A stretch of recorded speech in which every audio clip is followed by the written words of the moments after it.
अगर संजन शीलवान गुणवान वर के साथ में करेंगे तो मेरी बेटी सुखी रहेगी। और कहीं हम लोगों ने जान करके धन के चक्कर में, माया के चक्कर में अगर हमने अपनी बेटी का विवाह किसी विधर्मी के साथ में कर दिया तो पूरा जीवन उसका नरक हो जाएगा। अब शिशुपाल रुक्मिणी का मित्र था, रुक्मिणी के बहन का भाई मित्र था, इसलिए रुक्मिणी मना नहीं कर सकी, क्योंकि हो सकता है अगर रुक्मिणी मना करती अपने भाई से तो रुक्मिणी को दंड भी मिलता। लेकिन जब भगवान के प्रसवर्गित हो गई रुक्मिणी तो भगवान ने रुक्मिणी की भावनाओं को समझा, रुक्मिणी को समझा। भगवान आकर के रुक्मिणी को लेकर के चले गए और भगवान ने जाकर के द्वारकापुर में बड़े धूमधाम से मैया रुक्मिणी के साथ में उन्होंने पाणी ग्रहण संस्कार किया। भगवान भीष्मक सुतामेवं निर्जित्यं भूमिपान पुरमानीय विधिवतो पमे कुरुद्वहा। इस तरह से भगवान रुक्मिणी के साथ में विवाह करके आनंद हर्षोल्लास के साथ में भगवान द्वारकापुरी में नित्य निवास करते हैं। भगवान ने महारानी रुक्मिणी के लिए रहने के लिए दिव्यपुरी का निर्माण किया है, जिसको हम लोग द्वारकापुरी कहते हैं। और भगवान ने ऐसे पुरी का निर्माण किया है क्योंकि भगवान जानते हैं जब मैं गोकुल में था तब मेरे पास में राक्षस लोग आते थे मुझे मारने के लिए। मैं अपने प्राणों की रक्षा कर लेता था, गोपिकाओं की, बाल बालों की रक्षा मैं कर लेता था। जब मैं ब्रज में गया, वृंदावन में गया, तब भी मैं रक्षा कर लेता था। लेकिन अभी तो अरे भाई, आगे नाथ न पीछे पगा, जी के मरे न रोवे, कोई आगे पीछे नहीं है। मैं अगर नहीं भी रहूँगा तो काम चल जाएगा। लेकिन अब मेरी अवस्था धीरे धीरे विवाह करने के लिए हो रही है। मेरा विवाह होगा, मेरी बीवी होगी, बच्चे होंगे, मेरे बीवी को, मेरे बच्चे को कोई कष्ट ना हो।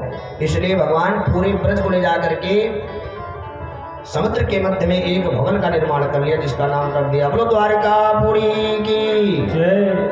और ऐसा मकान को भगवान ने द्वारकापुरी के अंदर में जल के मध्य में बना लिया कि जब सारे ब्रज गोपिकाएं, ब्रज गोपी को ग्वाल बाल सब उस मकान में प्रविष्ट हुए तो उसमें मकान खोजने लगे, मकान में दरवाजे खोजने लगे, द्वार कहाँ, द्वार कहाँ, द्वार कहाँ।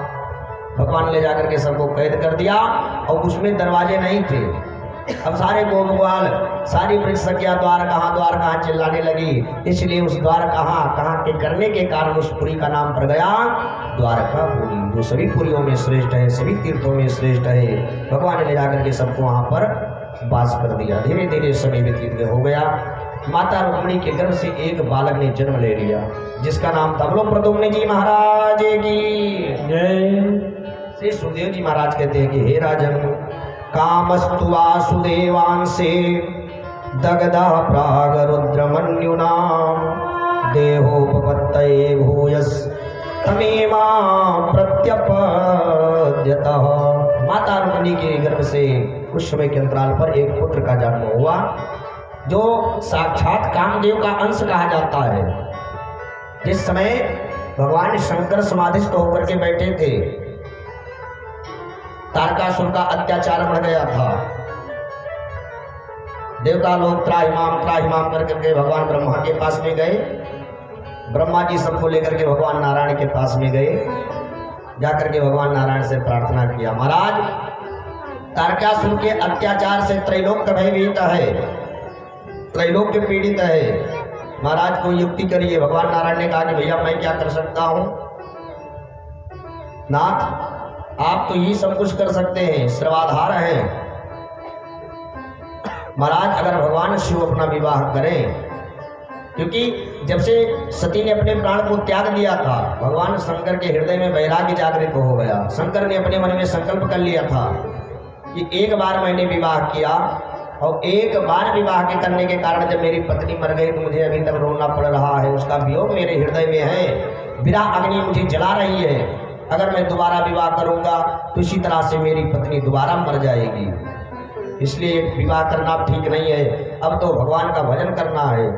भगवान शंकर जहाँ जाते, अगर रसिक श्रोता मिल जाते तो कथा सुनाते, अगर कोई वक्ता मिल जाते तो भोलेनाथ बैठ करके अरे भाई कथा को सुनते, और जब कोई नहीं रहता तो भोलेनाथ लाग समाधि अखंड अपारा, भगवान शंकर समाधि लगा करके भगवान का भजन करते।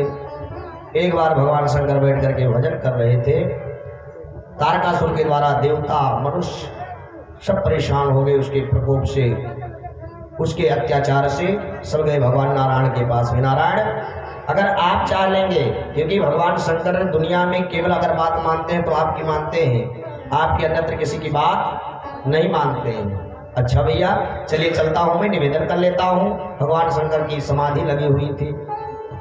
अब भगवान शंकर के पास में देवता तो तभी जाएंगे, भगवान नारायण तभी जाएंगे जब जागृत अवस्था में भोलेनाथ होंगे। और ध्यान देना, अगर कोई व्यक्ति सोया हो, कोई व्यक्ति भगवान के भजन में हो, कोई व्यक्ति भगवान की पूजा में बैठा हो, कोई व्यक्ति सोया हो, तो ऐसे व्यक्तियों को कभी भी इनके भजन में विघ्न नहीं डालना चाहिए, इनके सोने में बाधा नहीं डालना चाहिए। जो दुनिया का सबसे बड़ा पाप है, आप पूजा करें या ना करें, अगर कोई पूजा कर रहा है जाकर के आप पूजा में विघ्न डाल देंगे तो इससे बड़ा पाप दुनिया में कोई नहीं है। देवताओं ने सोचा कि भोलेनाथ बैठे हैं समाधि में, राम नाम जप रहे हैं, अब इनको जगाया कैसे जाए, समाधि से बाहर कैसे लाया जाए।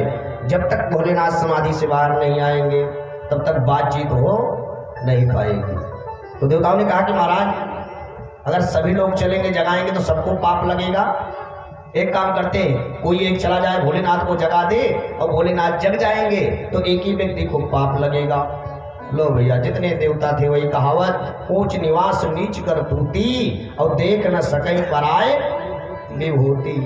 देवता लोग अपने स्वार्थ सिद्ध करने के चक्कर में जब भोलेनाथ को जगाने की बारी आई तो सब देवता पीछे हो गए। महाराज मैं नहीं जाऊंगा, महाराज मैं नहीं जाऊंगा भोलेनाथ को जगाने। लो, उसी में से एक था तैयार हो गया, उसको ज्ञान आया, उसका विवेक काम किया, उसने अपने मन में विचार किया।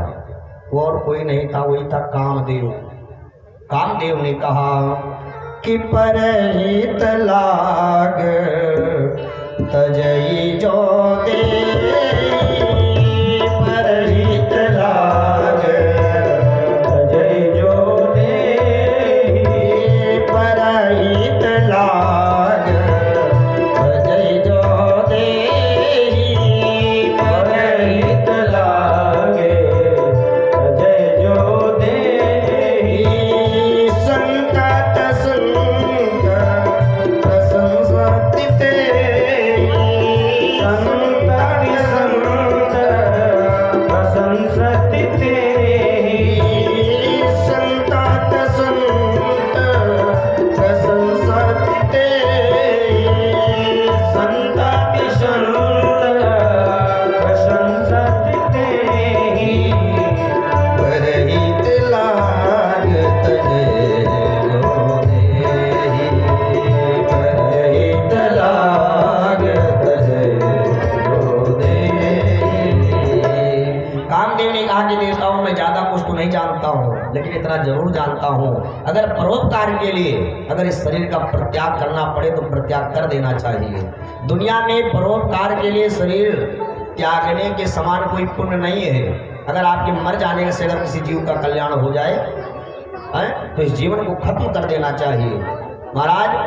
और मैंने ये भी सुना है कि जो परिहित के लिए, परोपकार के लिए, परोपकाराय शतम विहाय, ध्यान देना, परोपकार के समान इस दुनिया में कोई पुण्य नहीं है। इसलिए अगर परोपकार के लिए मैं मरूंगा तो जो बड़े बड़े ऋषि मुनि अमलात्मा बिमलात्मा बैठ करके जंगल में भजन कर रहे हैं, उनके मुखार बिंद से मेरा गुणानुवाद होगा कि कामदेव ने परोपकार के लिए अपने शरीर का प्रत्याग कर दिया था। लो भैया, कामदेव तैयार हो गया। कामदेव सुंदर सुंदर स्वर्ग की अप्सराओं को अपने साथ में ले लिया एक झोल में, और जहाँ पर भोलेनाथ बैठ करके तपस्या कर रहे थे, भजन कर रहे थे, वहाँ पर पहुँच गया। अब तो भोलेनाथ के सामने नाच गाना करने लगा, क्योंकि अब अप्सराएं गई हैं ना, तो पाँव में पायजे पहन करके गई हैं, चूड़ियाँ पहन करके गई हैं, ढोल मृदंग बज रहा है, अप्सराएं नृत्य कर रही हैं, गान चल रहा है, वाद्य कलाएं बज रही हैं। लेकिन भगवान शंकर का एक नियम है, जब तक भगवान शंकर संसार में रहते हैं, संसार के कार्य को देखते हैं। जैसे संसार के कार्य से विश्राम मिलता है, भोलेनाथ भगवान के नाम में लग जाते हैं। भोलेनाथ की समाधि से जागृत कामदेव और कामदेव की अप्सराओं ने मिलकर के नहीं कर पाया। ध्यान देना, अगर हम वास्तव में परमात्मा से प्रेम करेंगे, भगवान के चरणों में अगर मेरा मन लग जाएगा, तो चाहे आपके पास कोई बोले और चाहे डोले, आपका मन उधर नहीं जाएगा। एक बार एक फकीर मस्जिद के अंदर में बैठ करके नमाज अदा कर रहे थे। उसी समय एक प्रिया अपने प्रीतम से मिलने के लिए तीव्र गति से दौड़ती हुई जा रही थी और संयोग से उस प्रिया का पैर फकीर के पैर में लग गया। फकीर तमतमा करके नमाज को छोड़ करके खड़ा हो गया। मूर्खनी, तूने मेरे नमाज में विघ्न डाला, तूने मेरी नमाज में बाधा डाला।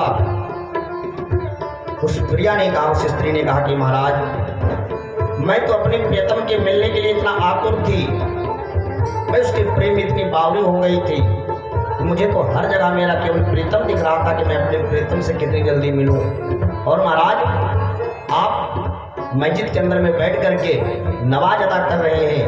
वास्तव में अगर आपका मन आपके अल्लाह में होता तो मेरा पैर लगने का ये जो पीड़ा आपको है, ये पीड़ा आपको नहीं होती। कितने लोग कलयुग में बगुला भगत बनते हैं, क्या बनते हैं? बगुला भगत बनते हैं। मेरे समान कोई पुजारी नहीं है। अरे मैं तो एक नहीं 4-4 घंटे पूजा करता हूँ, 10-10 घंटे पूजा करता हूँ। देखिए, पूजा करिए, अच्छी बात है, लेकिन पूजा का प्रभाव भी मेरे जीवन में दर्शन होना चाहिए, दिखना भी चाहिए। भोलेनाथ समाज से नाच गाने से कोई फर्क नहीं पड़ा। तो भोलेनाथ ने अप्सराओं को भेज दिया कि आप लोग जाइए, बाप से काम नहीं चलेगा। कामदेव के पास में 5 बाण हैं, ध्यान देना। कामदेव के पास में 5 बाण हैं। कामदेव कुछ दूर पर गया और आम के पेड़ पर बैठ गया। आम के पेड़ पर बैठ करके कामदेव 5 बाणों से भगवान शिव के ऊपर प्रहार किया। भैया ध्यान देना, 5 बाण कौन कौन से हैं? रस, रूप, गंध, स्पर्श और त्वचा। कामदेव ने भगवान एक बाण से प्रहार करता तो हो सकता है कि भगवान शंकर न जगते, लेकिन जैसे कामदेव ने 5 बाणों से प्रहार किया, उसी समय भगवान महादेव की समाधि से जागृत हो गई। भगवान शंकर ने नेत्र उठा करके खोल करके देखा चारों तरफ, मेरे प्रभु के, मेरे इष्ट के भजन में बाधा डालने वाला ये कौन है? जो भी होगा आज उसको मैं छोड़ूंगा नहीं। भगवान शंकर की आंखें लाल लाल हो गई, क्रोध में आ गए भगवान शिव। भगवान शिव खड़े हो गए। भगवान शिव ने खड़े होकर के देखा तो आम के पेड़ पर बैठा हुआ था छुप करके, कौन? यही कामदेव। तो बाबा कहते हैं, तब शिवती सर नयन उभारा, तब शिवती, सभी लोग गाइए, नयन उभारा, तब शिवती सर नयन उभारा, तब शिवती नयन उभारा।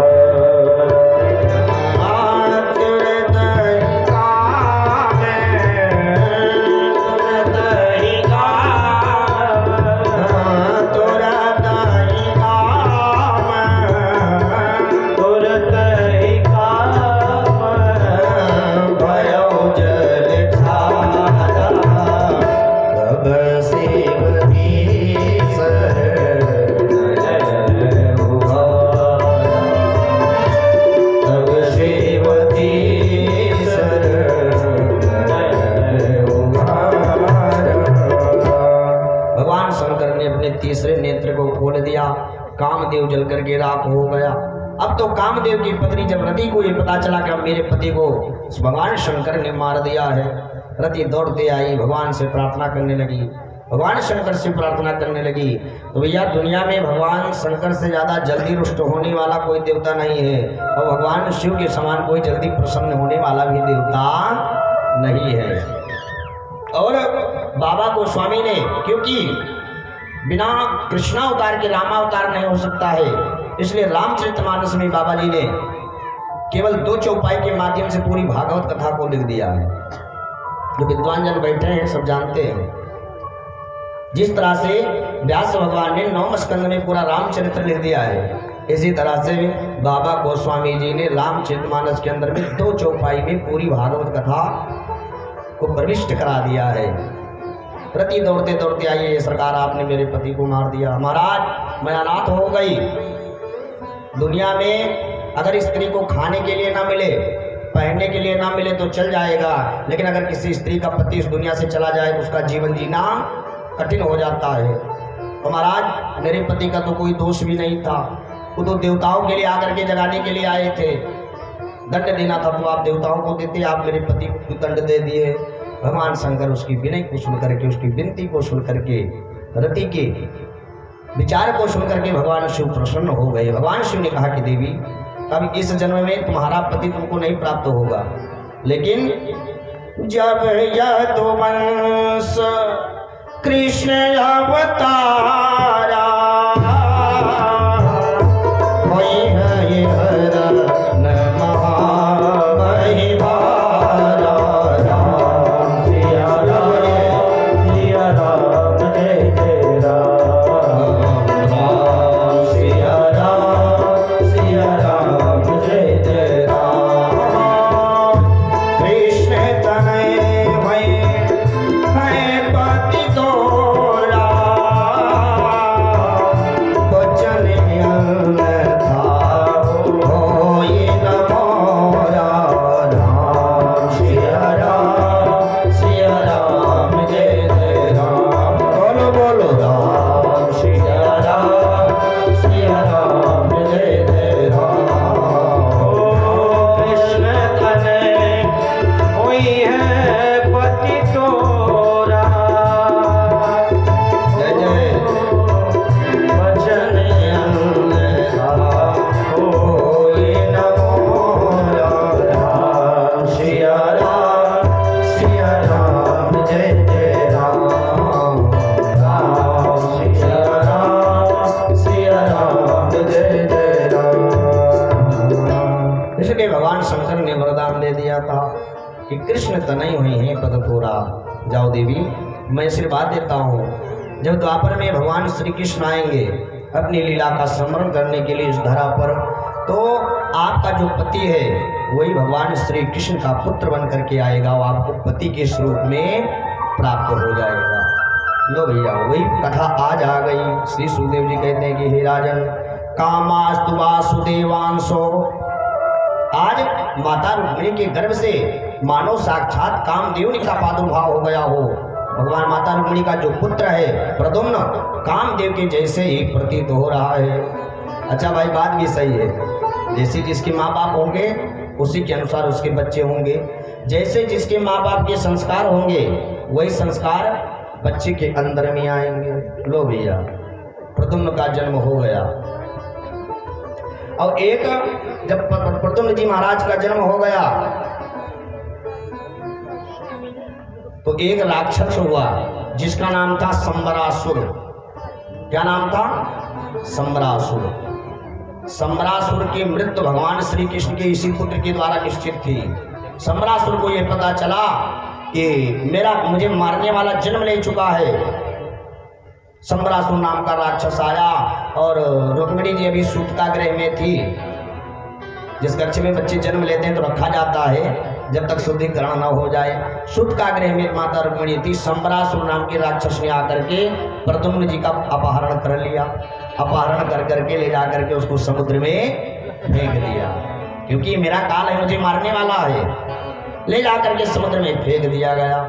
इसी प्रद्युम्न जी महाराज को एक मछली निकल गई। देखिए भगवान विधि की गति कैसे होती है। प्रद्युम्न जी को एक विशालकाय मछली आई और निकल गई, और उसी समय केवट लोग, मल्लाह लोग उसी समुद्र में जाल लगाए थे मछली को पकड़ने के लिए, और संयोग से ये मछली जो प्रद्युम्न को निकली थी यही जाल में फंस गई। बहुत विशालकाय, देखने में बड़ी सुंदर मछली। अब तो केवट लोगों ने सोचा कि इस मछली को आज मैं मारूंगा नहीं, और इस मछली को आज मैं बाजार में बेचने नहीं जाऊंगा, क्योंकि आज मैं इस मछली को लेकर के महाराजा के पास में जाऊंगा, अपने राजा के पास में जाऊंगा। जब मेरे राजा को ये मछली मिलेगी तो मेरे राजा मुझे मुंह मांगा इनाम देंगे। लो भैया, केवट लोग मछली को लेकर के आए, और इसी संबरासुर, उस राज्य का राजा यही संबरासुर था, संबरासुर के राजमहल में लेकर के आए। मत्स्य को देख करके संबरासुर का मन मोह लिया, केवटों को मुंह मांगा इनाम दे दिया गया। अब तो ये मछली चली गई रसोई में। क्यों? क्योंकि इसको काटे पीटेंगे, इसका थोड़ा सिस्टम बनाएंगे खाने पीने का। तो भैया जो संबरासुर के यहाँ जो भोजन की व्यवस्था देखती थी उसका नाम था मायावती। वही भंडारे का कार देखती थी, भंडारा बनाती थी। भैया मछली के पेट को जैसे चीरा गया तो उसी में प्रद्युम्न जी महाराज को देखा मायावती ने। मायावती ने आज जब प्रद्युम्न को देखा तो बड़ी रोमांचित हो उठी, मन ही मन मायावती नाचने लगी। तो मायावती को कोई संतान नहीं थी। मायावती ने सोचा कितना सुंदर बालक है। अब आप कल्पना करिए, जब भगवान मेरे इतने सुंदर थे तो भगवान का बालक कितना सुंदर रहा होगा। भगवान के पुत्र को मायावती ने अपने पास में रख लिया। संबरासुर को यह बात पता नहीं चली कि मेरे राज्य में कोई बालक है, और मायावती बड़े भाव से प्रद्युम्न जी महाराज की सेवा करने लगी।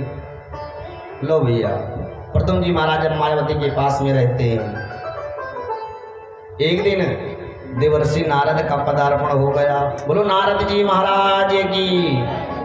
देवर्षि नारद ने आकर के सारी कथा को सुना दिया। देवी, ये जो बच्चा है ना, ये आपका बेटा नहीं है, ये आपका पति है।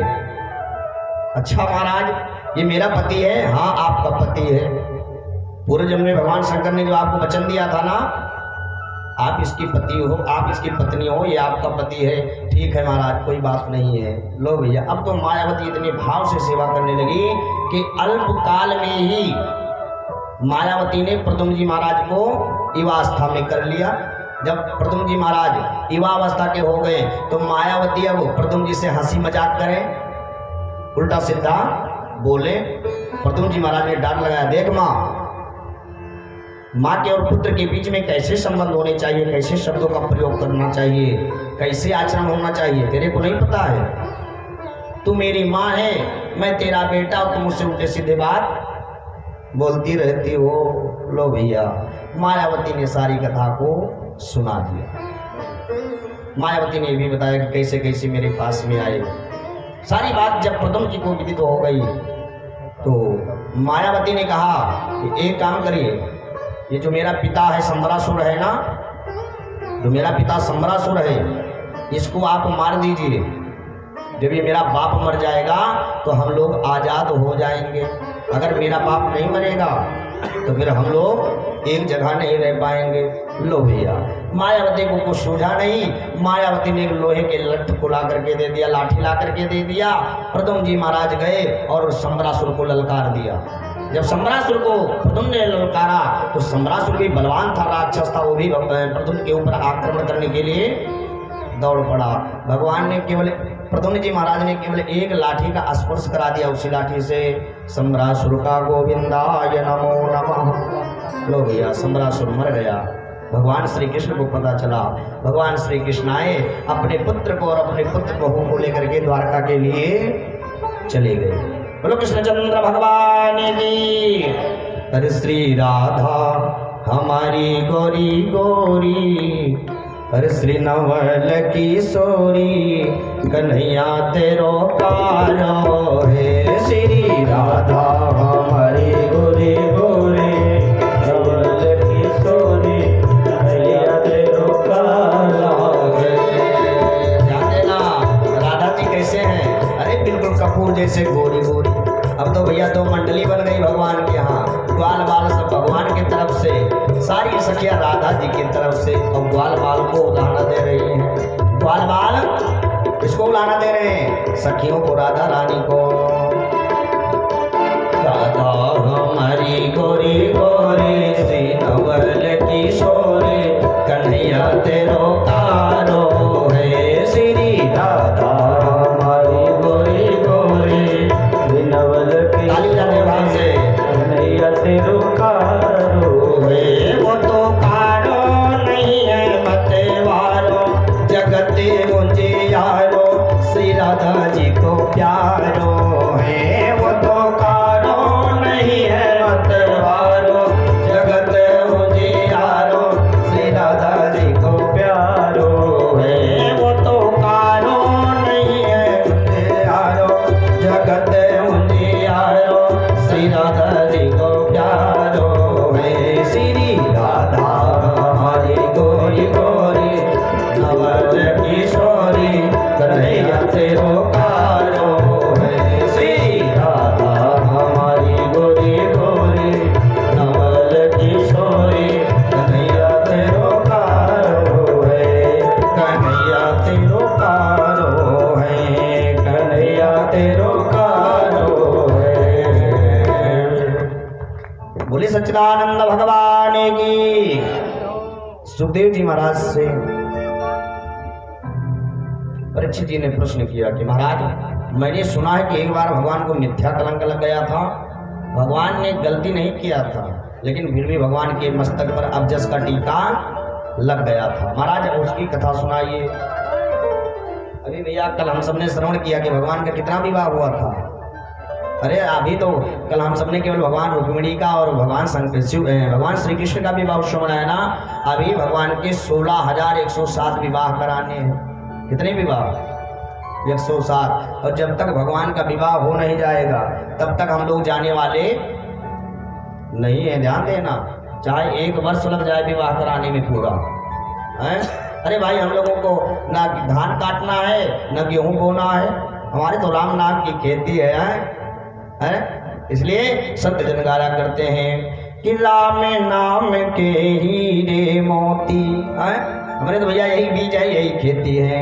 अरे राम नाम के हीरे मोती, मैं बिखराऊं गली गली, ले लो रे कोई राम का प्याला, शोर मचाऊं गली गली, ले लो रे कोई राम का प्याला, शोर मचाऊं गली गली। राम नाम के हीरे मोती, राम नाम के हीरे मोती, मैं बिखराऊं गली गली, ले लो रे कोई राम का प्याला, शोर मचाऊं गली गली, ले लो रे कोई राम का प्याला, शोर मचाऊं गली गली।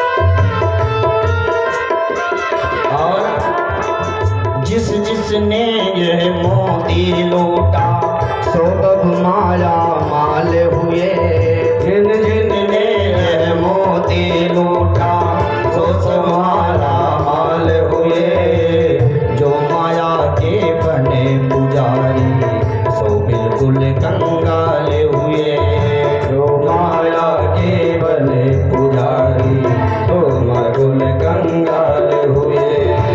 राम कृष्ण रूपम भोले का, राम कृष्ण रूपम भोले का, नाम जपाऊं गली गली, ले लो रे कोई राम का प्याला, शोर मचाऊं गली गली, ले लो रे कोई राम का प्याला, शोर मचाऊं गली गली।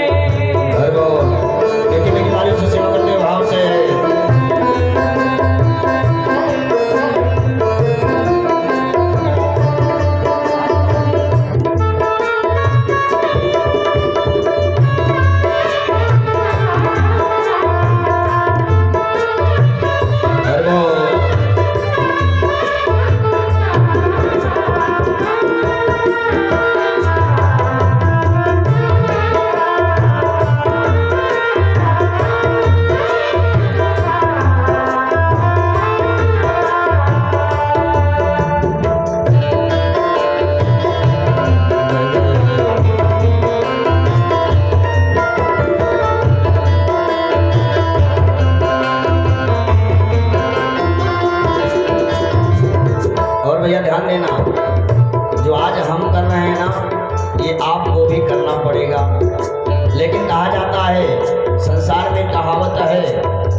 भी से सीधे अंगुली से ना निकले तो थोड़ा अंगुली को जब टेढ़ा करके निकालेंगे ना तब घी निकलता है। हैं? आप लोग क्या कर रहे हो? माया में पड़े हुए हो, माया से छूट नहीं रहे हो। और ध्यान देना, हमारे साथ में धन वैभव सुख संपत्ति नहीं जाएगा, ये राम नाम हमारे साथ में जाएगा। दौलत के दीवानों सुन लो, एक दिन ऐसा आएगा। दौलत के दीवानों सुन लो, एक दिन ऐसा आएगा। धनियों वन रूप खजाना यही धरा रह जाएगा। धनियों वन रूप खजाना यही धरा रह जाएगा। धनियों वन रूप खजाना यही धरा रह जाएगा। धनियों वन रूप खजाना यही धरा रह जाएगा। सुंदर काया माटी होगी, सुंदर काया माटी होगी। सुंदर काया माटी होगी, सुंदर काया माटी होगी। चर्चा होगी गली गली, रे कोई राम का प्याला शोर मचाओ गली गली। रे कोई राम का प्याला शोर मचाओ गली गली। सामने नाम के हीरे मोती मैं बिखराऊं गली गली। राम नाम के हीरे मोती मैं बिखराऊं गली गली। ले लो रे कोई राम का प्याला शोर मचाओ गली गली। ले लो रे राम वाली बातें हुए शोर मचाओ गली गली।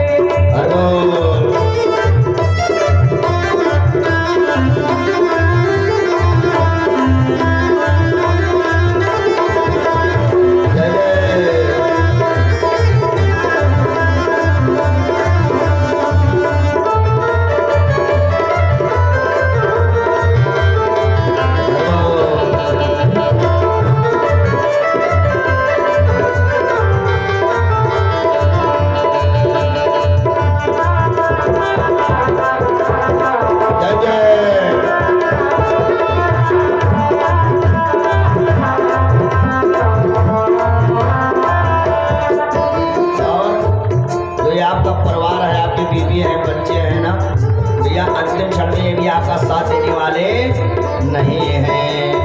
जो कहता है मेरा मेरा अग्नि पर ये सुलाएंगे। मित्र प्यार और सगे संबंधी एक दिन तुझे भुलाएंगे। मित्र प्यार और सगे संबंधी एक दिन तुझे भुलाएंगे। भैया ध्यान देना, ये जो संसार है ना मतलबी यार किसके दम लगा के किसके आपसे अपना स्वार्थ सिद्ध करा लेंगे। और जिस दिन आप बिना काम के हो जाएंगे तो जैसे किसान लोग बूढ़े बैल को जब सारे बैलों को खिला लेंगे जो काम करने वाले रहेंगे, लास्ट में बांध देंगे, जो बचा कुचा बैलों का होगा खाने के लिए मिलता है। इसी तरह से जब आप बिना किसी काम के हो जाएंगे तो घर वाले आपकी चारपाई बाहर कर देंगे। घर के अंदर में जब बेटे बहू नाती पोते सब खा लेंगे, अगर उनसे बचेगा तो आपको मिलेगा। इसलिए भैया चतुर व्यक्ति को चाहिए कि ऐसे परिवार के लिए, ऐसे संसार के लिए, ऐसे संसार का परित्याग कर देना चाहिए। भैया कोई किसी का ना सगा है और ना संबंधी है। मित्र प्यार और सगा संबंधी एक दिन तुझे भुलाएंगे। मित्र प्यार और सगा संबंधी एक दिन तुम्हें भुलाएंगे। कल तक जो अपना कहते थे अग्नि पर ये सुनाएंगे। कल तक जो अपना कहते थे अग्नि पर ये सुनाएंगे। जगत पर आया 2 दिन का है, जगत पर आया 2 दिन का है, आखिर होगा चल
प्यारे बंधुओं, मेरे तो राम नाम की खेती है। आज आप यहाँ बो रहे हैं, कल कहीं और पर बोएंगे, परसों कहीं और जा करके बोएंगे। देखिए परमात्मा की कितनी करुणा है, कितनी कृपा है, मेरे ठाकुर कितने कृपालु हैं। जीवन में अगर यही क्षण और वास्तव में कथा करने में कितना आनंद आता है प्यारे बंधुओं, लगता है कि स्वर्ग का आनंद प्राप्त हो रहा है। भगवान की एक अलौकिक शक्ति विद्यमान होकर के हम लोगों से अपने कार्य को अनवरत कराती रहती है। इसलिए और ध्यान देना, कथा का फल यही है कि आप लोग मेरे साथ में आकर के 8-8 घंटे बैठे रहते हैं। ना किसी का कमर दर्द करता है, ना किसी का पैर दर्द करता है, ना हाथ दर्द करता है, ना मुख दर्द करता है। जरा किसी दिन अपने घर में केवल आप 4 घंटे बैठ करके देख लेना कि आपकी क्या अवस्था होती है शरीर की। क्यों? क्योंकि मेरे राधा माधव भगवान साक्षात बैठ करके अपनी कृपा दृष्टि हम सभी भक्तों पर करते रहते हैं। बोलो कृष्णचंद्र भगवान की, बोलो भागवत भगवान की। भैया एकादशी आज ही है क्या? एकादशी तो कल है ना। लगता है हमारी माताएं दादा लोग आज ही एकादशी का व्रत कर लिए हैं। बोलो राधे राधे। तो सुदेव जी महाराज से राजा परीक्षित ने प्रश्न किया कि गुरुदेव, भगवान ने जब कोई चोरी नहीं किया, भगवान ने जब कोई गलत काम नहीं किया, तो भगवान को गलत काम नहीं किया, नहीं करने के बाद में भी भगवान को मिथ्या कलंक क्यों लगा? लो भैया, श्री सुखदेव जी कहते हैं कि हे राजन, एक बार क्या हुआ, सत्राजित नाम का एक राजा था, उसने बैठ करके भगवान सूर्य की आराधना किया। भगवान सूर्यदेव प्रसन्न हो गए। भगवान सूर्यदेव ने प्रसन्न होकर के उसको एक मणि दे दिया और भगवान सूर्य ने कहा सत्राजित से, राजन ये मणि जहां रहेगा 7 भार सोना प्रतिदिन अपने आप ये प्राप्त हो जाएगी इसके रहने के प्रभाव से। सत्राजित खुश हो गया, प्रसन्न हो गया। ये बात पूरी द्वारकापुरी में फैल गया। ये सत्राजित को तपस्या करने से एक मणि मिला हुआ है। भगवान श्री कृष्ण के भी कान में आवाज पड़ी, सुनाई पड़ा, क्योंकि अगर संसार में समाज में कोई अच्छा कार्य हो जाता है या कोई बुरा कार्य हो जाता है तो पूरे समाज में फैल जाता है। भगवान श्री द्वारकाधीश ने एक दिन जाकर के सत्राजित से कहा कि राजन एक काम करिए, ये जो आप मणि लिए हैं ना, इस मणि को आप उग्रसेन महाराज को दे दें। क्यों? क्योंकि राजा वो हैं, राज्य की व्यवस्था को संचालित करने के लिए, प्रजाओं की सेवा करने के लिए इस मणि के द्वारा जो सोना मिलेगा उसी सोना से प्रजा की सेवा होगा। लेकिन सत्राजित ने मणि देने से मना कर दिया। जब सत्राजित ने मना कर दिया तो भगवान श्री कृष्ण चले आए। लेकिन संयोग से क्या हुआ कि सत्राजित का एक भाई था जिसका नाम था प्रसेन। क्या नाम था? अरे भैया, उसका नाम था प्रसेन। एक दिन वो प्रसेन, सत्राजित कहीं गए हुए थे और वो प्रसेन ने क्या किया, उस प्रसेन ने मणि को अपने गले में बांध लिया। सिंह प्रसेनमवधीत सिंहो जामवंत हतः। प्रसेन मणि को अपने गले में बांध करके और शिकार करने के लिए जंगल में गया। एक शेर ने देख लिया मणि, क्योंकि मणि का अपना अलग प्रभाव है ना, चमचमाती रहती है। उस मणि को देख करके शेर ने प्रसेन के ऊपर आक्रमण कर दिया। आक्रमण कर करके प्रसेन को मार दिया और मणि को अपने मुख में दबा करके लेकर के जंगल में विचरण करने लगा। भैया वहीं पर कुछ दूर पर बोलो जामवंत जी महाराज की। जामवंत जी भी महाराज विचरण कर रहे थे और जामवंत जी महाराज ने जब देखा, ध्यान देना भैया, भालुओं के अंदर में बड़ी शक्ति होती है। सिंह को भी मारने, बाघ को भी मारने की शक्ति भालुओं में होती है। अब जामवंत जी महाराज ने क्या किया, इस शेर से मणि लेना तो चाहा, लेकिन शेर ने मणि नहीं दिया। जामवंत जी महाराज को आया क्रोध। जामवंत जी महाराज ने शेर को मार दिया और उसके मुख में जो मणि को पकड़ करके रखा था जामवंत जी महाराज ने निकाल लिया, ले जा करके अपनी बिटिया जामवंती को दे दिया खेलने के लिए कंदरा में, गुफा में। लो भैया, मणि कहाँ पहुंच गई? जामवंत की बिटिया के पास में पहुंच गई। अब तो जामवंती उसी से खेलती है, और मणि का अपना प्रभाव। पहले उस गुफा में, उस कंदरा में अंधेरा रहता था, लेकिन जब से वो मणि गई पूरा कंदरा जो था, गुफा था, चमचमा रहा है। जामवंती उसी के साथ में खेलती है, कहीं भी जाए मणि लेके जाए, सोए भी तो मणि को लेकर के सोए। बड़ा प्रेम जामवंती का मणि के प्रति हो गया। सत्राजित कहीं से आया तो देखा ना उसका भाई है और ना मणि है। लेकिन संसार का नियम है साहब, जगत का नियम है माई बाप, अपने बेटे की गलती कोई नहीं लेता है, अपने की गलती कोई नहीं लेता है। सत्राजित ने ना सोचा ना विचारा, बिना सोचे विचारे ही भगवान श्री कृष्ण को मिथ्या कलंक लगा दिया। क्यों? क्योंकि वो श्री कृष्ण कह रहा था कि ये मणि उग्रसेन को दे दो, राज्य की व्यवस्था को देखिएगी ये मणि, लेकिन मैंने दिया नहीं। तो भैया पहले ये श्री कृष्ण करता था चोरी और अब करने लगा है डकैती। क्या करने लगा है? अरे भैया अब डकैती डालने लगा है। ये बात पूरी द्वारका में फैल गई कि श्री कृष्ण के ऊपर डकैती का इल्जाम, डकैती की धाराओं को लगवा दिया गया है। किसके द्वारा? सत्राजित के द्वारा भगवान के ऊपर डकैती की धारा को लगा दिया गया है। पूरे नगर में हल्ला मच गया कि सत्राजित कह रहा है कि मणि को चुराने वाला और कोई नहीं है, मेरी मणि को तो श्री कृष्ण ही चुराने वाले हैं। लो भैया हो गया, भगवान को ये बात पता चला, भगवान श्री कृष्ण को ये बात सुनाई पड़ा। भगवान ने कहा कि मैंने तो मणि के लिए केवल निवेदन किया था, मैंने मणि का चोरी अद्यप नहीं किया था, लेकिन अगर सत्राजित कह रहा है तो मणि की तो खोज करना चाहिए ना।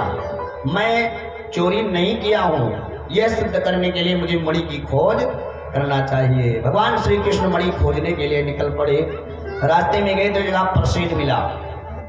प्रसेन मरा हुआ चित्रावस्था में पड़ा हुआ था। भगवान ने सोचा कि मुझे लगता है ये प्रसेन ही मणि को लेकर के आया था, किसी हिंसक जीव ने इसको मार दिया है। भगवान श्री कृष्ण और आगे बढ़े तो देखे कि वो शेर भी एक मरा पड़ा हुआ था जिसको जामवंत जी ने मारा था। भगवान वहां से और आगे बढ़े, जब जामवंत की गुफा की ओर भगवान बढ़े तो देखे कि गुफा के अंदर में मणि चमचमा रही थी। भगवान श्री कृष्ण ने कहा कि मणि मुझे मिल गई। भगवान खुश हो गए, मेरे ऊपर जो मिथ्या कलंक लगा है आज वो मिथ्या कलंक मिट जाएगा। लो भैया भगवान कंदराओं में प्रवेश कर गए, गुफा के अंदर में प्रवेश कर गए और जामवंत की बेटी जामवंती उसी मणि के साथ में खेल रही थी। ध्यान देना, अगर कोई छोटा बच्चा हो ना और कोई अगर सामान उसके पास में हो तो आप कितना भी मांग लीजिए, वो बच्चा सामान नहीं छोड़ेगा, अगर आप ले लेंगे तो रोएगा। भगवान श्री कृष्ण गए और जामवंती से मणि मांगने लगे। अब तो जामवंती ने क्या किया कि एक हाथ में उस मणि को पकड़ लिया। भगवान ने कहा ये मणि ऐसे नहीं देगी। भगवान श्री कृष्ण ने एक हाथ से जामवंती के हाथ को पकड़ लिया और एक हाथ से मणि छीनने लगे। जब मणि को छीनने लगे भगवान श्री कृष्ण, तब तो जामवंती तेज से रोना आरंभ कर दी। जामवंत जी को रोने की अपनी बिटिया की आवाज सुनाई दी। जामवंत जी दौड़ते दौड़े आए, न उन्होंने पूछा न जानकारी किया, भगवान श्री कृष्ण को मारना आरंभ कर दिए। बोलो कृष्णचंद्र भगवान की। लो भैया भगवान श्री कृष्ण बड़ी देर तक मार खाते रहे। जब देखा कि भालू मुझे नहीं छोड़ेगा तो भगवान श्री कृष्ण भी वार करना आरंभ कर दिए, मारना आरंभ कर दिए। अब इस तरह से भैया अभी भगवान का और जामवंत का लात घोंसों का द्वंद्व युद्ध चल रहा था। कभी लात से, कभी घोंसों से, कभी पैर से, कभी हाथ से चल रहा था। अब धीरे धीरे दोनों लोग झगड़ा करते हुए गुफा के बाहर निकल आए। अब तो बड़ी बड़ी चट्टानें रहे, बड़ी बड़ी चट्टानों को उठा करके जामवंत भगवान श्री कृष्ण के ऊपर फेंक दें। भगवान श्री कृष्ण भी बड़ी बड़ी चट्टानों पर्वतों को उठा करके जामवंत जी के ऊपर फेंक दे। बड़े बड़े विशालकाय पेड़ों को उखाड़ करके जामवंत जी कभी भगवान श्री कृष्ण को मारे, कभी भगवान श्री कृष्ण जामवंत जी को मारे। भैया होते होते काफी समय तक ऐसे युद्ध चलता रहा। युद्ध करते करते जामवंत के नस नस ढीले हो गए, जामवंत के नस नस ढीले हो गए। अच्छा भगवान को कभी थकान लग सकता है?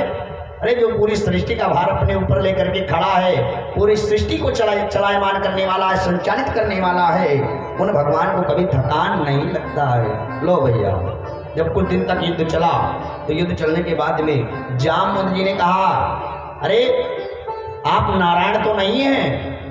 अरे क्या भगवान का जन्म हो चुका है क्या? भगवान श्री कृष्ण ने कहा कि जामवंत अभी मत पूछ, 2-4 दिन और मुझे मार ले, तब उसके बाद में पूछना कि भगवान का जन्म हो चुका है कि नहीं हो चुका है। लो भैया जामवंत जी समझ गए, जामवंत जी समझ गए कि परमात्मा प्रभु का अवतरण इस धरा पर हो चुका है। जामवंत जी भगवान के चरणों में दंडोती कर करके क्षमा याचना करने लगे। भगवान ने उठाया जामवंत को अपने हृदय से लगा लिया, गले से लगा लिया। जामवंत जी ने कहा कि महाराज मेरे दोष को, मेरे अपराध को क्षमा करें। जिस भगवान की पूजा करना चाहिए महाराज, मेरे इन हाथी पाप, मेरे पापी रूपी हाथों ने आपके ऊपर प्रहार किया, महाराज मुझे क्षमा कर दें। भगवान श्री कृष्ण ने कहा कि जामवंत जी चिंता मत करिए, आप पूर्व जन्म में भी जामवंत ही थे और मैं पूर्व जन्म में मेरा रामावतार था, मैं श्री राम के स्वरूप में था। हम सभी लोग कहाँ गए थे? अरे भैया हम लोग लंका गए थे युद्ध करने के लिए रावण से, और आप जो मेरी सेना थी, श्री राम सेना के मुखिया थे, अध्यक्ष थे, हम लोगों ने जाकर के रावण को मार दिया था। और जामुन जी आप जानते हो सब तो वहां खुश थे, रामादल में सबके सब खुश थे। क्यों? क्योंकि सब ने अपने अपने हाथ को साफ कर लिया था, चाहे 2-4 राक्षस अपने हाथ से मारा हो, लेकिन मारा सबने था। एक जामवंत जी किसी को नहीं मारे थे पूरी लंका में, ध्यान देना। अरे जामवंत मंत्री अति बूढ़ा, जैसे हमारे दादाजी हम बिल्कुल पके आम थे, कब टपक जाए कोई पता नहीं था। कोई राक्षस आवे हट्टा कट्टा जवान देखे जामवंत जी सामने पड़े छोड़ दिए, अरे मारना है तो कोई किसी बलशाली को मारो, बलवान को मारो, उससे यश मिलेगी, कीर्ति मिलेगी। अब बुढ़ऊ दादा को मारने से क्या मिलेगा? कुछ भी नहीं मिलने वाला है। जामवंत जी महाराज को वृद्ध समझ करके, बुढ़ा समझ करके न किसी राक्षस ने जामवंत जी महाराज को मारा और न जामवंत जी ने किसी को मारा। अब तो जब भगवान विजय प्राप्त कर लिए, कोई राक्षस आ गए, सरकार हमने तो 10 मार दिए, महाराज मैंने 5 मारे, हमने 4 मारे, हमने 3 मारे, हमने 2 मारे, हमने 1 मारे, लेकिन जामवंत जी महाराज ने ना किसी को मारा था, ना कोई जामवंत जी को मारा। तो जामवंत जी महाराज का सर थोड़ा नीचे था, थोड़ा अफसोस था, चिंता में थे जामवंत जी महाराज। भगवान राम ने पूछा कि क्यों जामवंत जी आप इस तरह से चिंतित क्यों हैं? जामवंत जी ने कहा कि महाराज जैसे ये बंदर भालू सब बता रहे हैं ना कि मैंने इतना मारा उतना मारा, महाराज अगर मैं भी अगर आज एक को भी अपने हाथ से मार लिया होता तो मेरा यहाँ आना सफल हो गया होता। भगवान राम ने कहा कि जामवंत जी इस पूरी लंका में आपसे युद्ध करने वाला वीर कोई नहीं है, योद्धा कोई नहीं है, मैं आपके वीर और पराक्रम को जानता हूँ। पूरी लंका के अंदर में रावण भी आपसे युद्ध नहीं कर सकता है, युद्ध में जीत नहीं सकता है, रावण के पास में भी इतना बल नहीं है कि वो आपको आपके साथ में युद्ध कर करके पराजित कर दे। जाइए जामवंत जी मैं आपको वचन देता हूँ, जब मेरा द्वापर में श्री कृष्ण अवतार होगा, श्री कृष्ण अवतार में मैं आऊंगा और तेरी मनोकामना को पूर्ण कर दूंगा। बोलो कृष्णचंद्र भगवान की। तो जामवंत जी ने कहा कि महाराज आप भगवान थे तो मुझसे पहले बता दिए होते कि जामवंत मैं पूर्व जन्म के वचन को पूरा करने के लिए आपसे लड़ रहा हूं। महाराज मैंने आपको इतनी गालियां दिया, इतनी मैंने बातें कही, इतने दुर्वचन कहे, इसी तरह से मैंने आपको मारा। भगवान ने कहा कि जामवंत जी मुझे अफसोस नहीं है, मुझे कोई चिंता नहीं है। अरे क्षीर सागर में शेष भगवान के ऊपर लेट लेट करके मेरा शरीर पूरा अकड़ गया था। क्या हो गया था? अरे बिल्कुल सूख गया था, सीधा हो गया था। अब मैं झुकूं तो मैं झुक ही ना पाऊं। कितने लोगों के कमर में जब दर्द हो जाता है तो खड़े ही रहते हैं, झुक नहीं पाते हैं। उठेंगे तो दर्द, बैठेंगे तो दर्द, लेटेंगे तो दर्द। जामवंत जी इसलिए मेरे शरीर में अकड़पन आ गया था। मैंने सोचा कि मेरा अकड़पन कर निकालने वाला, मेरे अकड़पन को दूर करने वाला दुनिया में केवल एक ही है। बोलो जामवंत जी महाराज की जय। लो भैया भगवान जामवंत जी को समझा दिए। अच्छा इसके पहले भगवान आए थे तो क्या किए थे? जामवंत जी की पकड़े थे हाथ और एक हाथ से छीन रहे थे। जामवंत जी को भगवान श्री कृष्ण ने कहा कि जामवंत जी आप वरदान मांग लीजिए। जामवंत जी ने कहा कि प्रभु हे द्वारकाधीश, हे श्री कृष्ण, मैं जब आया तो मैंने देखा था कि मेरी बिटिया का हाथ आपने पकड़ रखा था, एक हाथ से हाथ पकड़ रखा था, एक हाथ से मणि छीन रहा था। महाराज अगर यह बात संसार में विदित हो जाएगी कि जामवंती के हाथ को श्री कृष्ण ने पकड़ा था तो मेरी बिटिया के साथ में कोई विवाह करना चाहेगा? नहीं करना चाहेगा। महाराज इसलिए मेरी इच्छा है कि आप मणि भी ले जाइए और मणि के साथ में मेरी बिटिया को भी लेते जाइए। मेरी बिटिया को ले जा करके आप अपनी पत्नी बनाइए, अपनी अर्धांगिनी बनाइए, अपनी महारानी बनाइए। लो भैया हम लोग विवाह करने के लिए परेशान रहते हैं। देखिए संसार में 2 परेशान हैं, एक तो जिसका विवाह हो गया है, विवाह होने के बाद में परेशान है, और एक जिसका विवाह नहीं हुआ है वो विवाह होने के लिए परेशान है। अरे भैया इस संसार में कोई भी सुख नहीं है, संसार में कोई भी सुखी नहीं है। भगवान को फ्री में मिलना गिफ्ट शुरू हो गया है। भगवान ने सोचा कि अब ये मणि जामवंती के पास से मुझे मिली है, तो जब कोर्ट में ये मामला जाएगा, कोर्ट में जब ये मामला ट्रायल पर चढ़ेगा तो वहाँ गवाही की आवश्यकता होगी, गवाही की आवश्यकता पड़ेगी, उसी के अनुसार मेरा केस चलेगा, इसी के द्वारा मुझे बरी होना पड़ेगा। इसलिए भगवान श्री कृष्ण जामवंती को लेकर के द्वारकापुरी में चले आए, मणि को ला करके अक्रूर जी को दे दिया। सत्यराज और अक्रूर जी महाराज को कहा कि महाराज आज ये मणि कोई राज्यसभा में पेश नहीं करेगा, राज दरबार में नहीं लेकर के जाएगा, कल जब राज दरबार लगेगा, राज दरबार में महाराजा उग्रसेन के सामने आप मणि को लेकर के आना। इतना इधर ये हो गया। और सुबह प्रातः काल जब हुआ तो प्रातः काल भगवान श्री कृष्ण ने पूरी द्वारकापुरी को एकत्रित कर लिया, इसलिए कि मैंने चोरी नहीं किया है, अपने को सिद्ध साबित करने के लिए, अपने को शुद्ध साबित करने के लिए। अब वही जामवंती खड़ी हो गई, कहाँ? अरे भाई कोर्ट में खड़ी हो गई। जामवंती ने बताया कि इस मणि का चोरी श्री कृष्ण ने नहीं किया था, ऐसे ऐसे इस तरह का मणि का चोरी हुआ था। लो भैया, सत्यराजित भी बैठा था। सत्यराजित बड़ा शर्मिंदा हुआ। सत्यराजित ने क्षमा याचना किया और क्षमा याचना कर करके सत्यराजित को एक पुत्री थी जिसका नाम था सत्यभामा। सत्यभामा नाम की पुत्री सभी सभा के सामने सभी लोग बैठे हुए थे, ला करके भगवान को समर्पित कर दिया। बोलो कृष्णचंद्र भगवान की। लो भैया, भगवान के कितने विवाह हो गए? भगवान के कितने विवाह हो गए? लो, आप लोग विवाह करने के लिए परेशान रहते हो। अरे कर्म अच्छे रखो, कर्म धर्म विवाह तो होगा ही है। भगवान को मिलना शुरू हो गई, लेकिन ध्यान देना रूप में सत्यभामा भगवान की तो हो गई, लेकिन सत्यराजित ने सत्यभामा का विवाह सतधर्मा नाम के राजा के साथ में तय कर दिया था। जब सतधर्मा को यह पता चला कि ये सत्यराजित राजा अपनी बेटी का विवाह मेरे साथ में तय कर दिया था, लेकिन बेटी अपना किसको दे दिया? श्री कृष्ण को दे दिया। सतधर्मा नाम का राजा आया और सत्यराजित के गले को काट दिया, मार दिया। उसी समय भगवान के पास में संदेशा आ गया कि आज कौरवों के द्वारा पंच पांडवों को, द्रौपदी को लाक्षागृह में प्रवेश करा दिया गया है। अब आज उसी लाक्षागृह में पंच पांडवों को जला करके मार दिया जाएगा।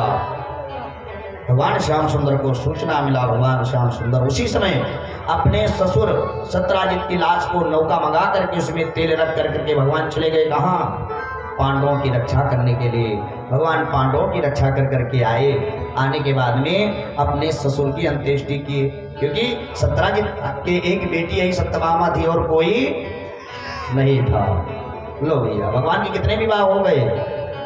भैया गिने रहना, अगर कोई एक ज्यादा विवाह हो जाएगा तभी आप लोग दोषी बनेंगे, और कहीं एक कम हो गया तो दोष के भागी आप लोग बनेंगे। तो भगवान ने किया तो परीक्षित जी ने प्रश्न किया कि गुरुदेव मेरे बात ये कहानी समझ में नहीं आई कि जब भगवान ने चोरी नहीं किया था तो भगवान को फिर कलंक लगा क्यों? अरे भाई मणि को लेकर के सत्यराजित का भाई गया, फिर शेर छीना, भालू लेकर के चला गया, तो इसमें भगवान श्री कृष्ण का दोष क्या था? एक दिन ध्यान देना, एक दिन क्या हुआ था? भाद्रपद की शुक्ल पक्ष के दिन गणेश भगवान कहीं जा रहे थे और बीच में मिल गया चंद्रमा। तो चंद्रमा तो सुंदर है ना, खूबसूरत है, खूब ब्यूटी है, चम चम चम चम चमकता है उसका ललाट। गणेश जी महाराज को देख करके हंसने लगा।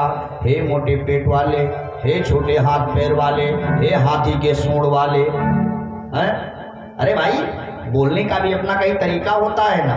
एक बार क्या हुआ, दो भैया लोग जा रहे थे कहीं और संयोग से लग गया प्यास। क्या लग गया? प्यास लग गया।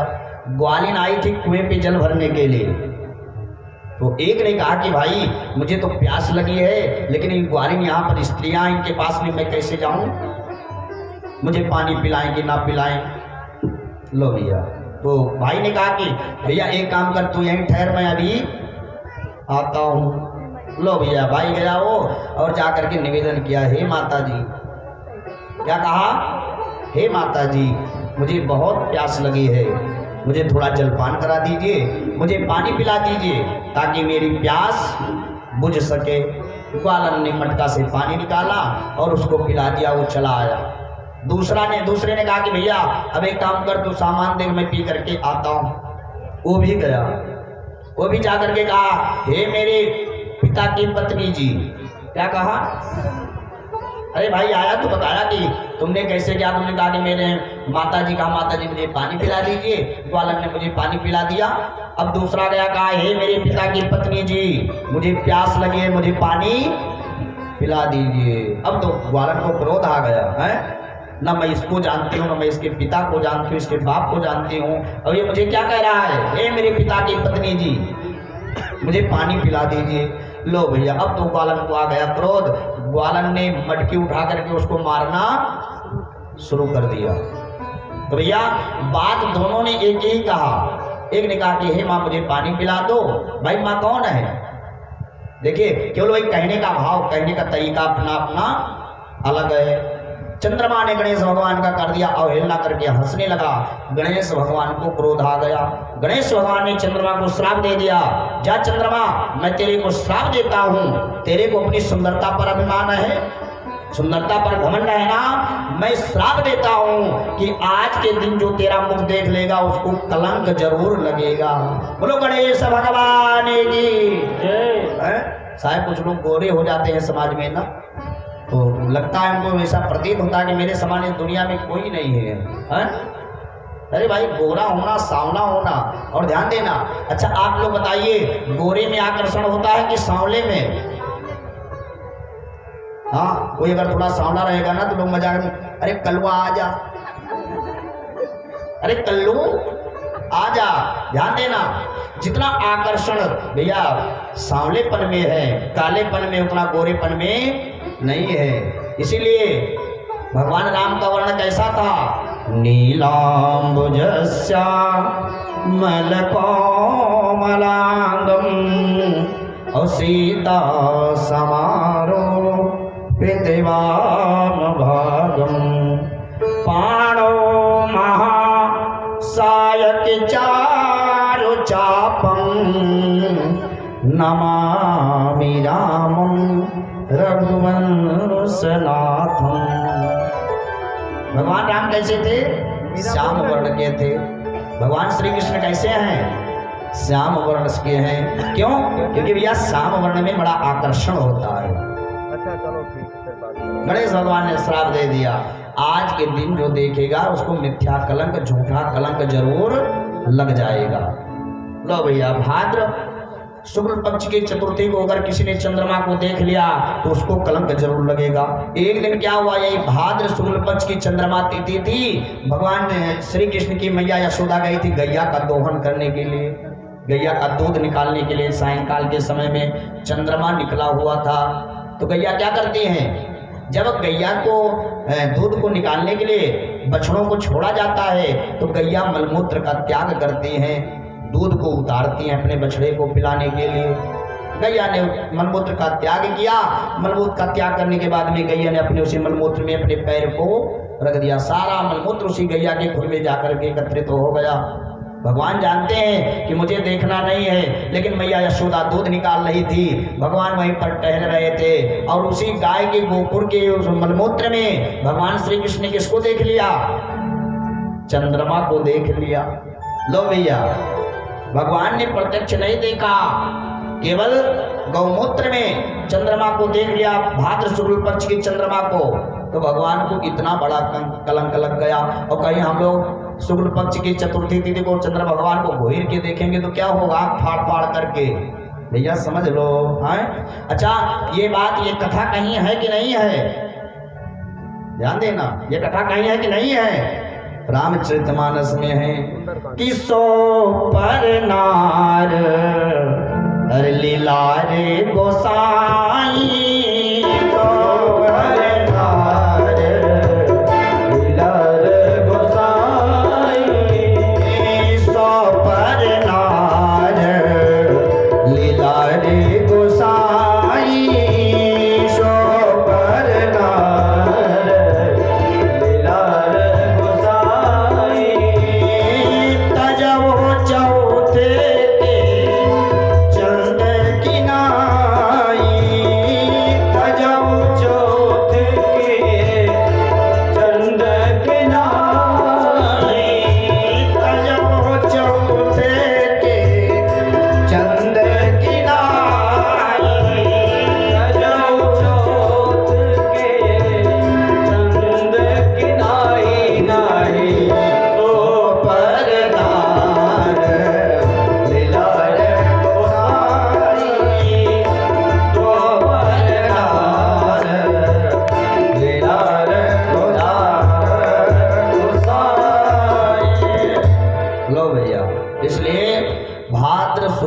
के चौथ के चंद्रमा को नहीं देखना चाहिए।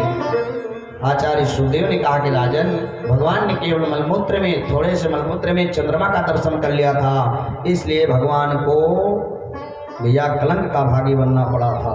अच्छा, अब चंद्रमा को अगर देख ले कोई दिन आँख फाड़ फाड़ करके या दिखी जाए किसी कारण से, तो क्या करना चाहिए?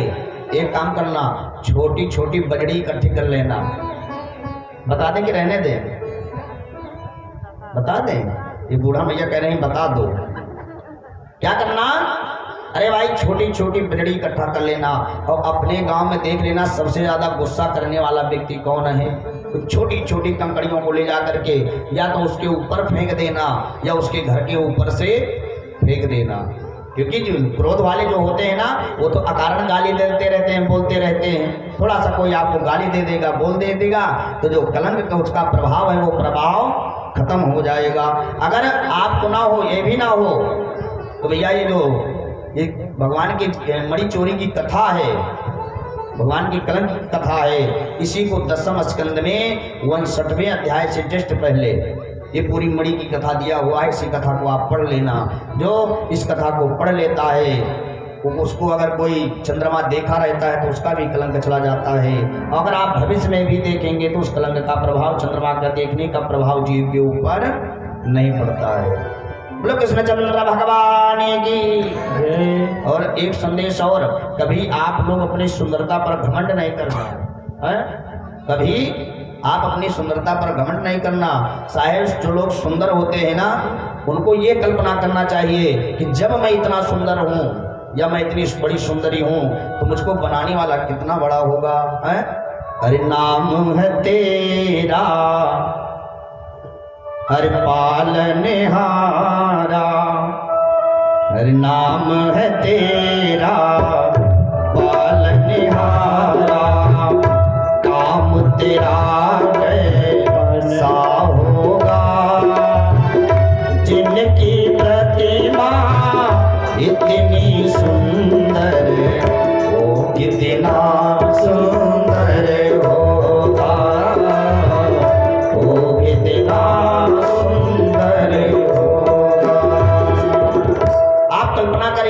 कि जब भगवान ने मुझे इतना सुंदर बना दिया है, इतना सुंदर भगवान ने हमारे स्वरूप को दे दिया है, तो दुनिया में मुझसे भी सुंदर मुझको बनाने वाला होगा। इसलिए सुंदरता पर घमंड नहीं करना। एक बार क्या हुआ, एक बार बूढ़ी मैया गई मेला घूमने के लिए। तो मेला में जाती है तो माताएं क्या लेंगी? अरे भाई, अजरा कजरा लेंगी, कंघी, शीशा, तेल, साबुन, यही सब खरीदती हैं। अब एक बूढ़ी मैया गई भैया, उस जहाँ पर लेडीजों का सामने में, तो वहाँ गई, खड़ी हो गई और एक शीशा उठा ली। शीशा को उठा करके देखा तो दुकानदार ने कहा कि भैया शीशा ले लो, बहुत अच्छा है। बूढ़ी मैया ने कहा ना ना, मैं तो शीशे को नहीं लूंगी, ये तुम्हारा शीशा नहीं, ठीक नहीं है। इस शीशे में मेरा चेहरा साफ नहीं दिख रहा है। दूसरे दुकान पे गई, एक चतुर दुकानदार बैठा था। उस बूढ़ी मैया पूरी मेले में घूम ली, लेकिन शीशा कहीं नहीं ली। है जो लोग ज़्यादा होशियार होते हैं, मोल भाव करते हैं ना, तो दुकानदार जहाँ एक जगह आप वापस हुए तो जिसके पास में जाएंगे वो आपको उल्लू बनाना शुरू कर देंगे। अब तो बूढ़ी मैया सबसे लास्ट वाली जो दुकान थी पहुँच गई। वो दुकानदार देख रहा था, ये बूढ़ी मैया जाती है सब जगह शीशा उठाती है, देखती है, रख देती है, चली आती है। तो बूढ़ी मैया से पूछा कि माँ तुझे चाहिए क्या? तो बूढ़ी माँ ने कहा कि बेटा मुझे केवल एक शीशा दे दे। दुकानदार ने कहा भैया वहां से लेकर के यहाँ तक दुकानें हैं, सबके पास में शीशा है और तूने शीशा नहीं खरीदा। बूढ़ी माँ ने कहा क्या बताऊं बेटा, जब मेरा बचपना का समय था ना, जब मैं बचपना में अपने पिता के साथ में मेले में आती थी और मैं यहाँ से शीशा खरीद करके लेकर के जाती थी, तो मेरा मुख, मेरा गाल लाल टमाटर जैसे दिखता था। मेरा मुखमंडल अरे बिल्कुल एकदम गोरा चिट्टा लाल टमाटर जैसे दिखता था। अब आज बेटा बहुत दिन के बाद मैं मेले में आई हूँ, तो मैंने सोचा कि मैं बचपन में अपने शीशे लेकर के जाती थी, मैं शीशा ले जाऊं। भैया क्या बताऊं, लगता है शीशा सब खराब हो गया है, शीशा बदल गया है, पहले जैसा मेरा चेहरा नहीं दिखता। अब जब पहले जैसा मेरा चेहरा दिखे तो मैं शीशा लेकर के जाऊं। तो दुकानदार भी चलो था। दुकानदार ने कहा रे बूढ़ी मैया, जब तू पहले आती थी तो तेरी युवा अवस्था थी, तब चेहरा तेरा अरे खूबसूरत दिखता था, लेकिन तू 80 साल के डुकरिया हो गई है, मुख में दांत गिर गए हैं, चमड़ी लटक गई है, तो शीशा का काम है जो जैसा रहता है उसको ऐसा दिखा देना। शीशा का काम किसी को जवान करना, किसी को बूढ़ा करना नहीं है। तो इस तरह से भगवान विविध लीलाओं का स्मरण करते हैं। फिर इसके बाद में कथा आती है, अविचिन्त्य प्रभावत्वा दत्त किंचित दुर्घटम इसी तो श्रीकार विश्वनाथ चक्रवर्ती चाह। इस तरह से भगवान श्याम सुंदर के विवाह कितने हो गए भैया? अरे गिनती किए रहना, 3 विवाह हो गए। एक बार भगवान श्री कृष्ण ने अपनी बुआ की बेटी से विवाह कर लिया। भगवान श्री कृष्ण ने भगवान श्री कृष्ण की जो बुआ थी उनका नाम था श्रुतकीर्ति, उनको एक बेटी थी जिसका नाम था भद्रा। अच्छा, भगवान ने अपने बुआ की बेटी से विवाह कर लिया, तो बताओ भगवान श्री कृष्ण की जो बुआ थी, बुआ की बेटी भगवान श्री कृष्ण की क्या लगेगी? क्या लगेगी? बहन लगेगी। लेकिन भगवान श्री कृष्ण ने अपनी बुआ की बेटी से विवाह कर लिया। भगवान ने क्यों किया? क्योंकि भद्रा ने संकल्प ले लिया था, अगर मैं जीवन में पति बनाऊंगी तो श्याम सुंदर को अपना पति बनाऊंगी, नहीं तो मैं किसी को पति नहीं बनाऊंगी। लो भैया, मजबूरी में भगवान श्री कृष्ण के पास में प्रस्ताव आया। भगवान श्री कृष्ण ने सोचा कि होना तो नहीं चाहिए भाई, होना तो नहीं चाहिए, लेकिन अगर जहाँ पर प्राण जाने का समय आए, अवसर आ जाए तो वहाँ कर भी लेना चाहिए। अच्छा भाई, बात सही है कि नहीं? अगर कोई कहे कि हम तुम्हारे सरे मर जा कूद के, जहर खाए के, फांसी लगाए के, या तो मुझे अपनाओ, तो बताओ आप लोग अपनाएंगे कि नहीं अपनाएंगे? दादाजी, अरे भाई, कोई बूढ़ी मैया आपके हाथ को पकड़ ले आकर के कहे आप मुझे अपने घर ले चलिए, नहीं तो मैं आपके सिरे मर जाऊंगी, मैं जान दे दूंगी, मैं जाऊंगी तो आपके साथ में जाऊंगी, तो बोलो ऐसी अवस्था में क्या करना चाहिए? मरने पर छोड़ देना चाहिए? उसको ले जाना चाहिए ना। लो भैया, दादाजी का ताली बजा करके जोरदार स्वागत करें। देखिए, ये ऐसे महापुरुष हैं, जन्म से ब्रह्मचारी हैं और हनुमान जी महाराज की विशेष कृपा पात्र हैं। और भगवान मर्यादा पुरुषोत्तम राम की दिव्य कथाओं को जन जन तक, घर घर तक 50 वर्ष हो गए कथा करते हुए, न जाने कितने जीवों का कल्याण किए होंगे कथा के माध्यम से। वही बात यहाँ भी हुई। भद्रा ने कहा मैं मर जाऊंगी। भगवान श्री कृष्ण ने भद्रा के प्राण रक्षा करने के लिए अपनी बहन से विवाह कर ली। भैया, भगवान के विवाह कितने हो गए? 4 हो गए ना। अभी कितना होने हैं? 16,104 विवाह होने। लगता है कथा का टाइम थोड़ा बढ़ाना पड़ेगा क्या यजमान जी? डेट बढ़ा दिया जाए? ना बढ़ाया जाए? अरे तो भाई, भगवान का 16,104 विवाह कराना कैसे होगा? हम लोग विवाह कराते हैं तो 1 साल पहले से अपने एक विवाह की, एक बेटवा की तैयारी में लगते हैं। हम 16,108 विवाह कराना है तो कैसे होगा? तो भैया, भगवान का विवाह इस तरह से हो गया। लो भैया, भगवान का एक विवाह और हो गया। एक कैकेयी देश का राजा था जिसका नाम था बृहदसेन। उसकी कन्या का नाम था लक्ष्मणा। क्या नाम था? लक्ष्मणा। भगवान लक्ष्मणा से, और लक्ष्मणा भगवान से बहुत प्रेम करते थे। और बृहदसेन ने स्वयंवर का आयोजन किया था। शर्त रखा था जो स्वयंवर में जीत जाएगा वही लक्ष्मणा को लेकर के जाएगा। भगवान गए और भगवान स्वयंवर में नहीं गए। भगवान गए और लक्ष्मणा का अपहरण कर करके लेकर के चले आए। भगवान अपने साथ में लक्ष्मणा का विवाह कर लिया। बोलो कृष्णचंद्र भगवान की। लो भैया, इस तरह से भगवान ने रुक्मिणी से विवाह किया, जामवंती से विवाह किया, सत्यभामा से विवाह किया, भद्रा से विवाह किया, लक्ष्मणा से विवाह कर लिया। एक नागजित नाम का राजा था, उसके पास में 7 बैल थे। उसकी बेटी का नाम था नागजिती। उसने आदेश दे दिया था जो इन 7 बैलों को एक साथ में एक रस्सी को पिरो देगा उसके साथ में मैं अपनी बेटी नागजिती का विवाह करूंगा। भैया, जो बैल थे बड़े खतरनाक थे, लाल लाल की बड़े बड़े सींगे, बड़ा पुरुषार्थ था उनके अंदर में, बड़ा बल था। अब जो जाए, बड़े बड़े योद्धा जाए और आज एक बैलों को केवल देख ले, देख करके बैठ जाए शांति से, है? लेकिन बोलो कृष्णचंद्र भगवान की। भगवान गए, 7 बैल थे, आज भगवान 7 बन गए। भगवान कितने स्वरूप बना लिए? 7 स्वरूप बना लिए। और 7 बैलों को पकड़ करके भगवान ने एक साथ में रस्सी नाक में फिर वो दिया भगवान इस पुत्री को लेकर के चले आए। बोलो कृष्णचंद्र भगवान की। तो भैया विवाह कितना हो गया? अभी 6 हुआ, इतनी देर से विवाह करा रहे हैं। एक बार भगवान श्री कृष्ण जब महाभारत का युद्ध हो गया तो पांडवों को लेकर के गए थे जमुना विहार कराने के लिए। भगवान बैठे थे, पांडवों के साथ में खेल रहे थे, मन को बहला रहे थे। उसी में एक स्त्री की रोने की आवाज आ गई। भगवान ने अर्जुन को भेजा कि अर्जुन जाकर के देखो स्त्री कौन रो रही है, क्यों रो रही है, इसके रोने का कारण क्या है। अर्जुन जी गए तो उसने कहा कि मेरा नाम है महाराज कालिंदी। क्या नाम है? अरे मेरा नाम कालिंदी है, मैं भगवान सूर्य की पुत्री यमराज की बहन हूँ। तो तू रो क्यों रही है? मैं श्याम सुंदर श्री कृष्ण को अपना पति बनाना चाहती हूँ, इसलिए मैं रो रही हूँ। लो भैया, भगवान को पता चला, भगवान ने जाकर के कालिंदी को भी स्वीकार कर लिया। बोलो कृष्णचंद्र भगवान की। एक सत्या नाम की कन्या थी, भगवान ने उसको भी स्वीकार कर करके इन सब भगवान श्री कृष्ण के 8 पट्ट महावैश्य हुई है, 8 महारानियां पट्ट महारानियां हुई हैं जो भगवान के समीप में रहने वाली थी।